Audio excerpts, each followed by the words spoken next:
Welcome to the Refurbishment Mastery podcast with me, Martin Rapley. If you're a property investor who is worried about paying too much for your next property, concerned that you don't know how to manage a refurb, or scared that you will be ripped off by a builder, then this is for you. In this podcast, I share over 30 years of experience of managing refurbishments and conversions to help you make more profit, save your time, and ultimately enjoy the process. On with the podcast.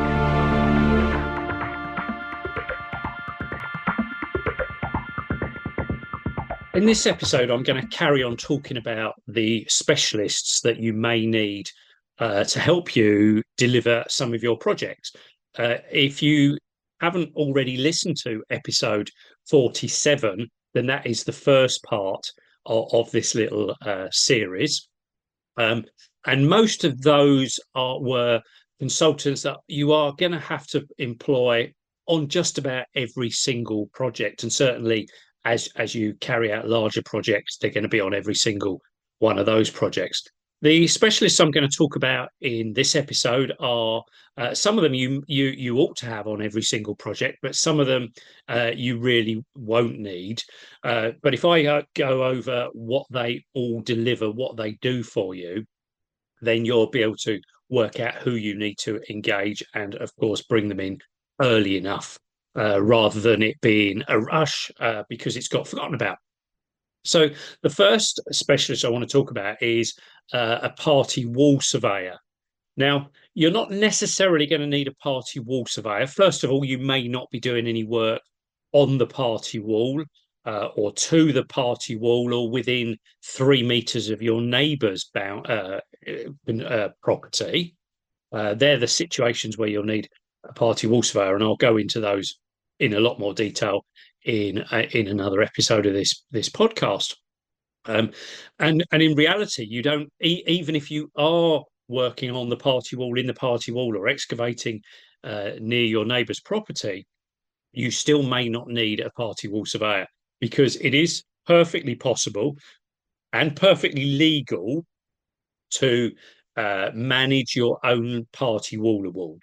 That's particularly easy if you're on good terms with the neighbours, but a lot harder if the neighbours are a tenanted property. If the owner of the property is a bigger organisation, that gets harder. If the neighbouring property is a block of flats, that's harder. Commercial properties can sometimes be harder as well. And in those cases, the quick fix, even though it's going to cost you more money, would be to appoint a party wall surveyor to act on your behalf. And my typical advice with party wall surveyors is if you believe there's going to be any issues securing a party wall award for those kinds of works, then go straight for the appointment of a party wall surveyor, particularly if the neighbouring property is owned by a housing association or indeed still local authority. Then most of those bigger organisations will go straight to their legal team, and the legal team will know exactly what to do with it.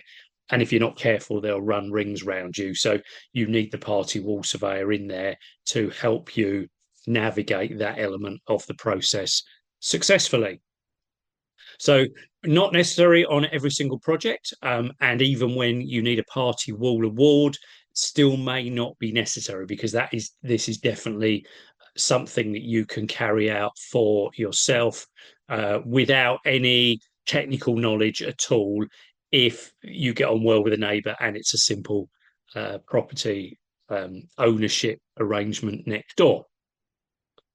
The second consultant I wanted to talk about is a health and safety advisor, or a health and safety consultant.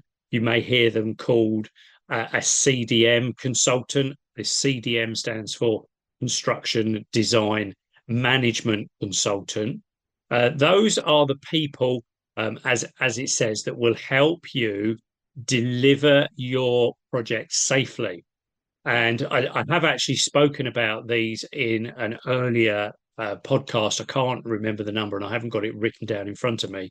But if you scroll back through, you will find a whole episode where I'm talking about managing, or importantly, delivering your project safely. The CDM regulations, which have been around now, since 2000 and something, yeah, they've been around a long, long time. They were revamped in 2015, and following that revamp, it was absolutely categorically clear that us as property investors, as developers, um, absolutely fall under the regulations. Prior to 2015, it was a little bit of a grey area. So it could be argued that they didn't necessarily apply to us, but they absolutely do apply to us now. And significantly, we've got some duties as the owner of the property to ensure that the works are planned properly, to manage the risks involved in not only building the property but managing it and looking after it in the longer term, and of course people living in it in the longer term. We're obliged to employ the right people to do the right work, and we have to ensure that everyone involved in the process, kind of cooperates and coordinates everything else. We have to be sure that any known risks are made aware. We're aware of all of those risks, that we manage them away, and that anyone else involved in the project is aware of those risks.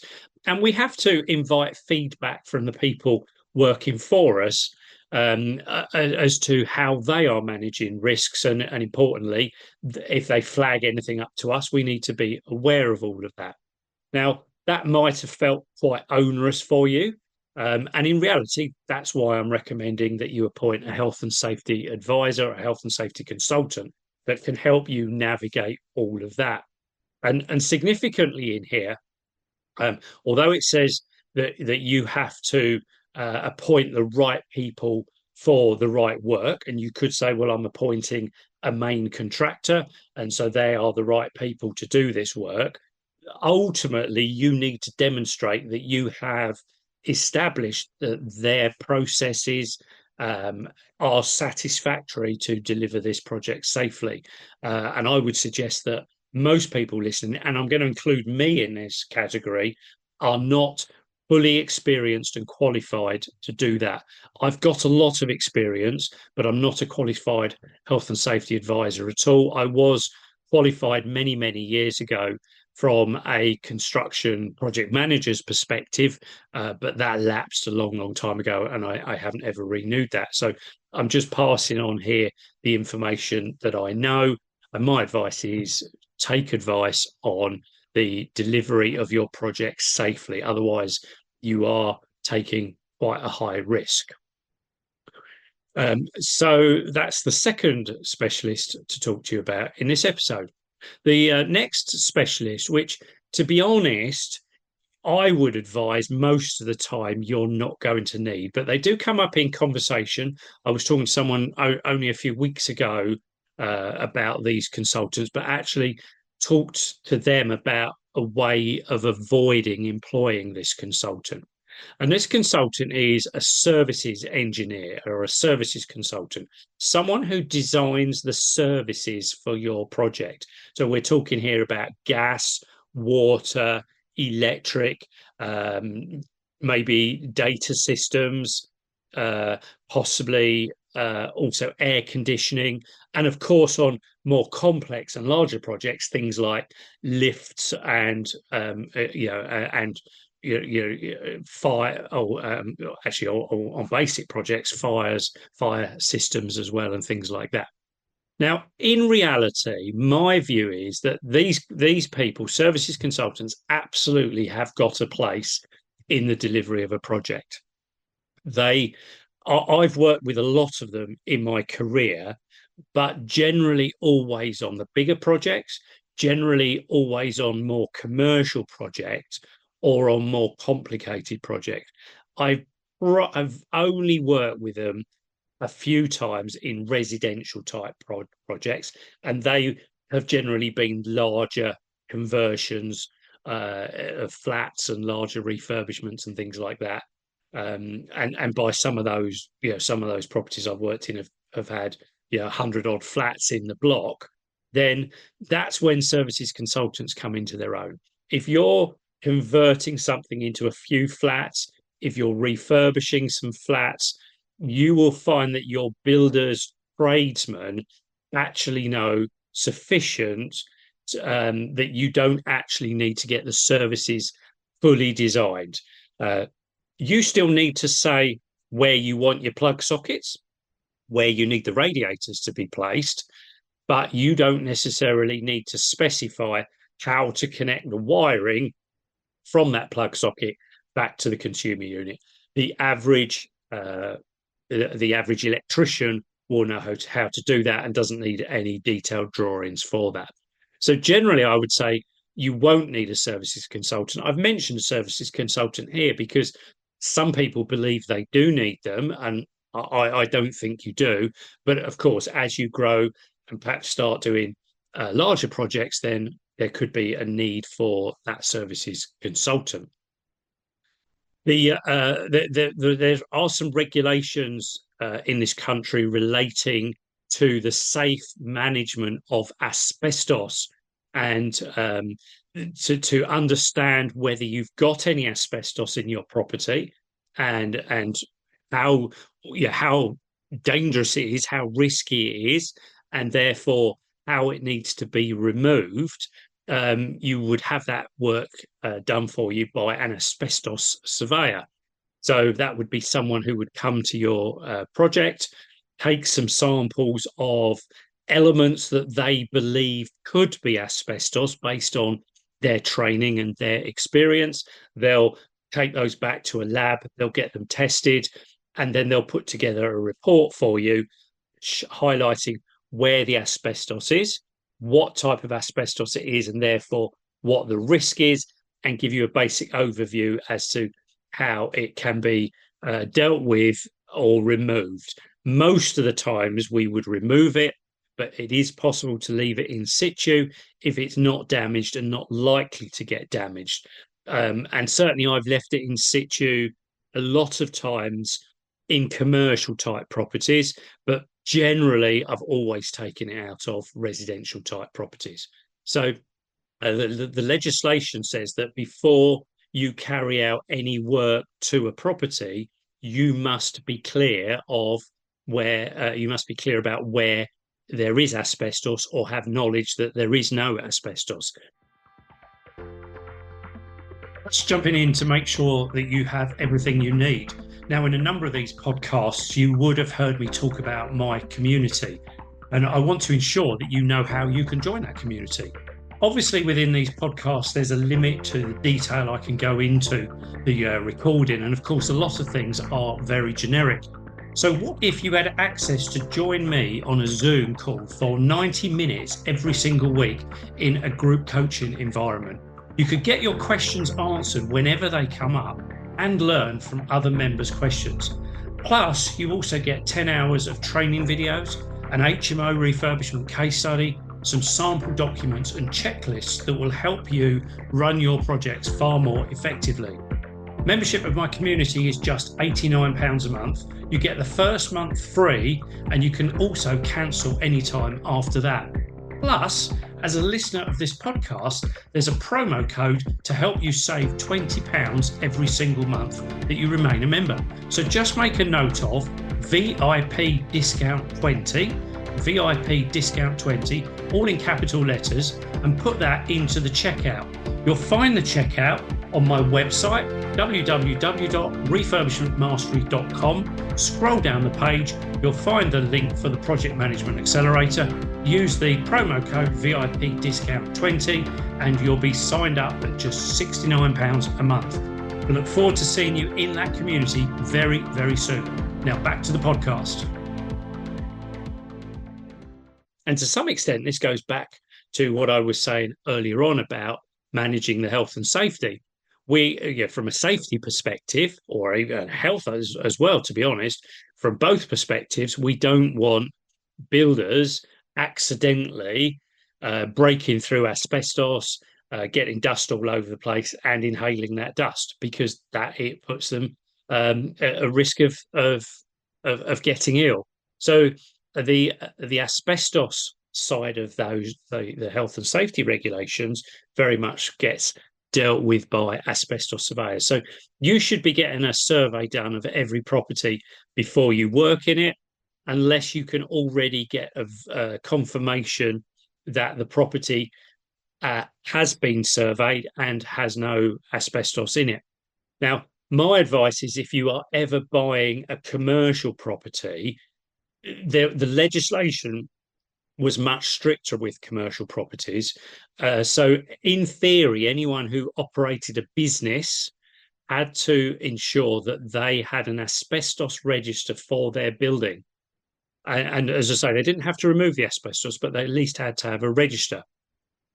So, in theory, all commercial buildings should have an asbestos register, which, of course, it could say there is no asbestos.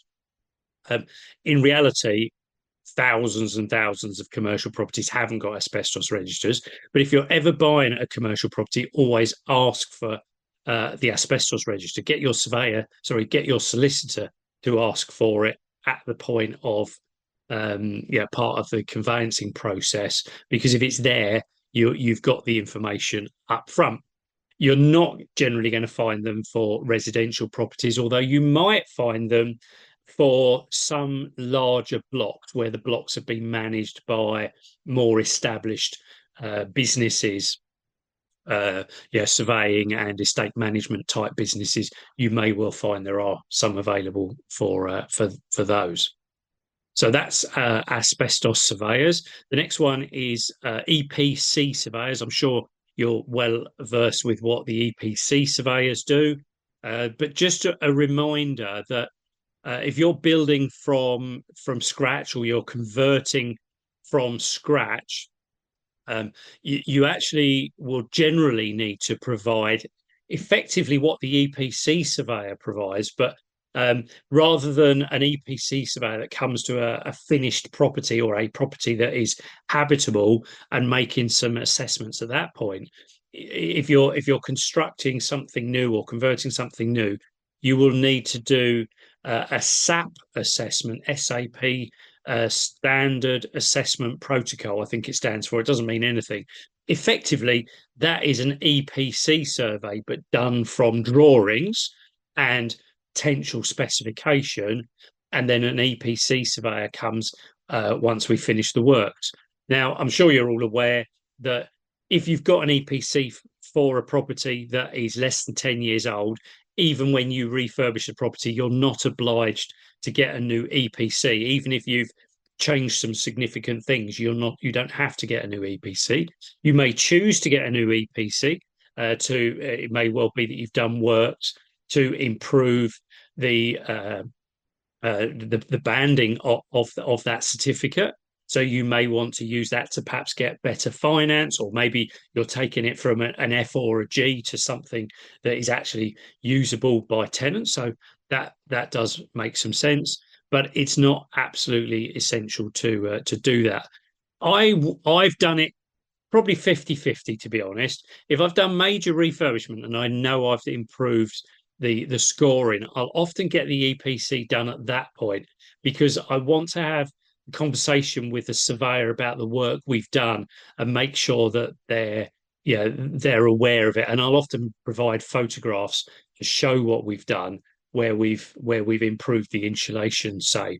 So it's all kind of fresh in my mind, but it's not essential. So you're not going to need an EPC surveyor on every single project, and you don't overlook the fact that if you're building something from scratch or creating a new dwelling, then you're likely to need a SAP assessment.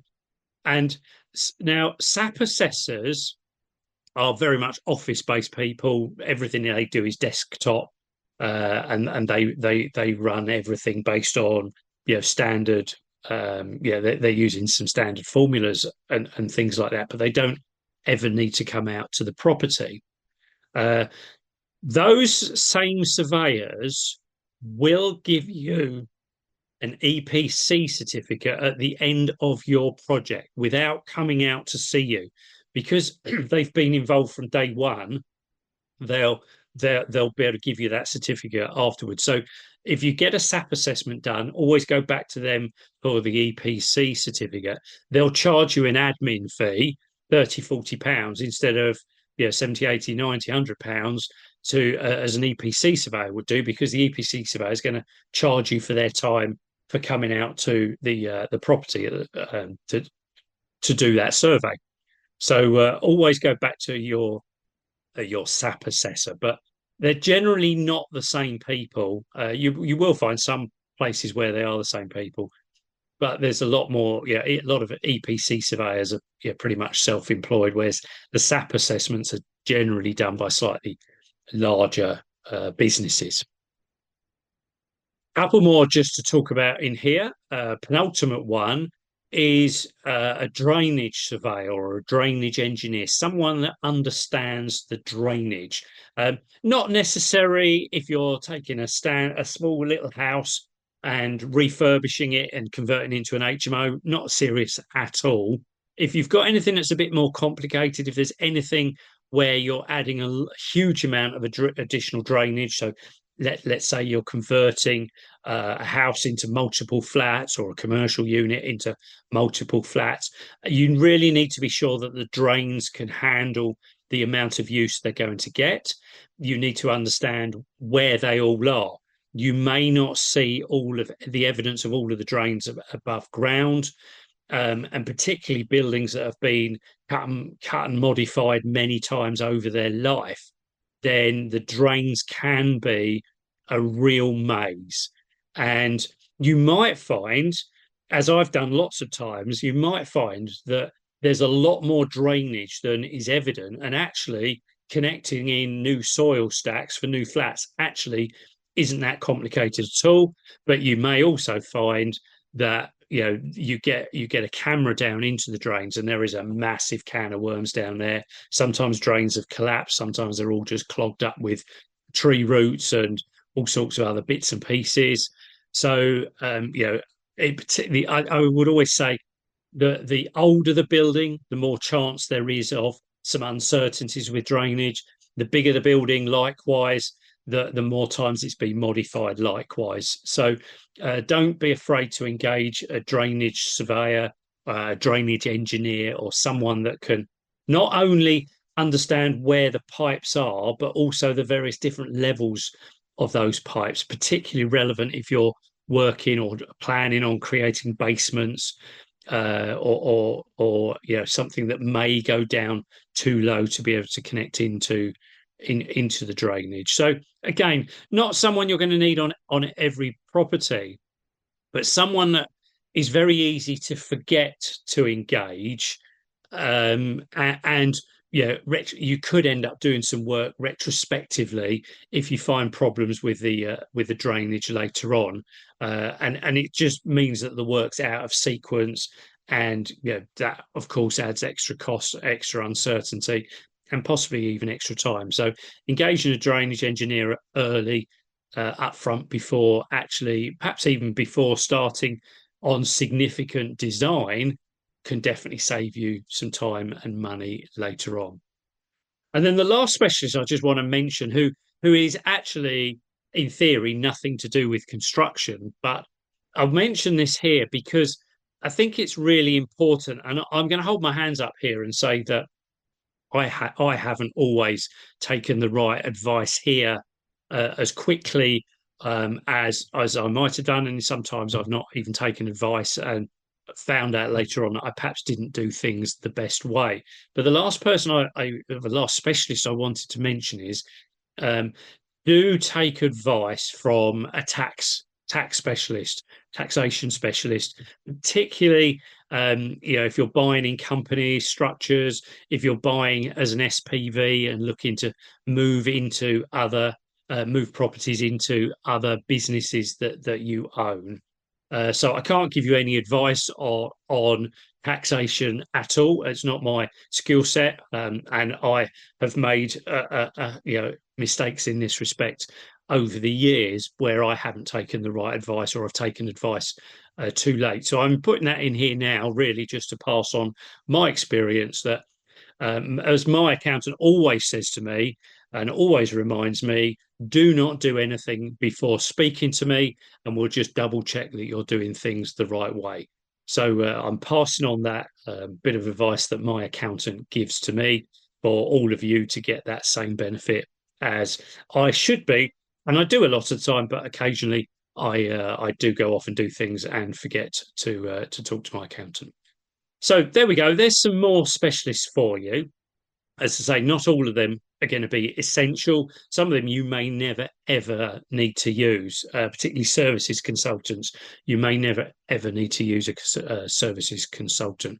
But just flagging that up for you so that you've got some awareness of these other specialists that you might need. So if you think there's anything else I haven't covered off there, then just drop me a message and I'll do another episode picking up those other consultants. If you want me to ever talk about anything particular, if you want me to cover off any topic in these podcasts, just let me know. I've got plenty of more topics on my potential list to talk about, and more get added on a regular basis as people ask me for things. So just drop me a line and I'll cover that off. Otherwise, I'll catch up with you on another episode very, very soon. Thanks for listening to this podcast. Please do like, share and leave a comment where you can. If you need any guidance or advice with anything to do with your refurbishments or conversions, then don't hesitate to reach out. You can book a free call with me by clicking on the link at the top of my website, refurbishmentmastery.com. There's other ways you can contact me in the show notes as well. I look forward to speaking to you again soon.